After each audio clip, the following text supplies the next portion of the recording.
नमस्कार साथियों, मैं गिरधर शर्मा।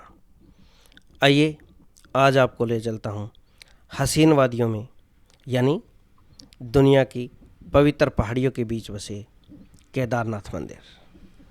साथियों, आपने सुना होगा कि केदारनाथ मंदिर पांडवों द्वारा बनाया गया है।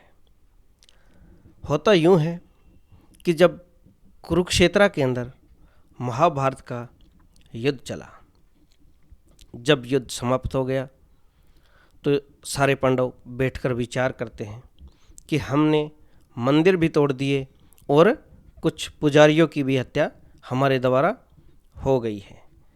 चाहे वो जाने अनजाने में कैसी भी हुई है, हमें प्रायश्चित जरूर करना चाहिए। वो प्रायश्चित करने के लिए अपनी तीर्थ यात्रा पर निकलते हैं और श्री काशी विश्वनाथ वाराणसी जाते हैं। वहाँ पे शिव भगवान की तलाश में जुटते हैं, परंतु वहाँ पे उन्हें शिव भगवान की प्राप्ति नहीं होती।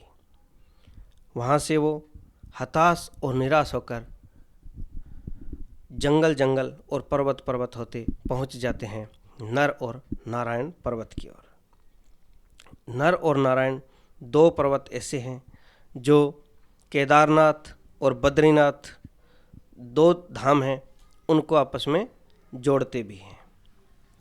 साथियों, एक तरफ पांडव खड़े थे और उनमें से भीम हैं, वो नर और नारायण पर्वत के ऊपर खड़े होकर देखते हैं तो उन्हें दूर एक नंदी चरता हुआ दिखाई देता है।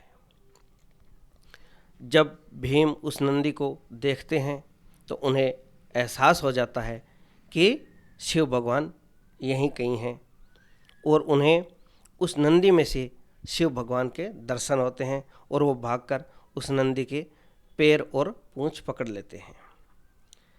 तभी यकायक क्या होता है कि वो नंदी है वो गायब हो जाता है, परंतु उसका जो पिछला हिस्सा है वो बाहर को रह जाता है।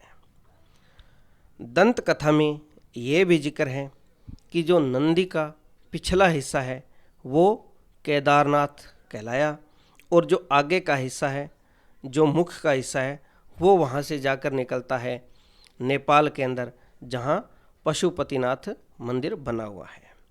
साथियों, ये था केदारनाथ मंदिर के बनने का रहस्य। आइए अब आपको दिखाते हैं इस पे जाने का जो रास्ता है वो कितना हसीन है और क्या क्या वहाँ पे सुविधाएं हैं, क्या क्या प्राकृतिक नज़ारे हैं।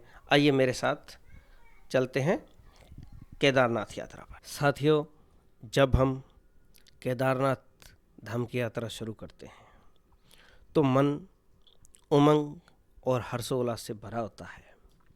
अंदर एक नया ही जोश होता है और ऊपर से प्रभु कृपा होती है। हम धीरे धीरे आगे बढ़ते हैं तो अनेक नज़ारों से घिरा सामने जैसे कोई विशाल का एक चादर से ढका हुआ, जैसे कोई खजाना ढका हुआ है, ऐसे ही सफ़ेद बर्फ़ की चादर से ढके हुए अनेक पहाड़ दिखाई देते हैं। उनके साथ साथ अनेक कल कल करते झरने, ग्रीनरी का नज़ारा लेते पर्यटक दिखाई देते हैं। एक बार जीवन में श्री केदारनाथ की यात्रा जरूर करनी चाहिए। तो आपको कैसी लगी है हमारी जानकारी, कमेंट करके ज़रूर बताइएगा। शुक्रिया साथियों।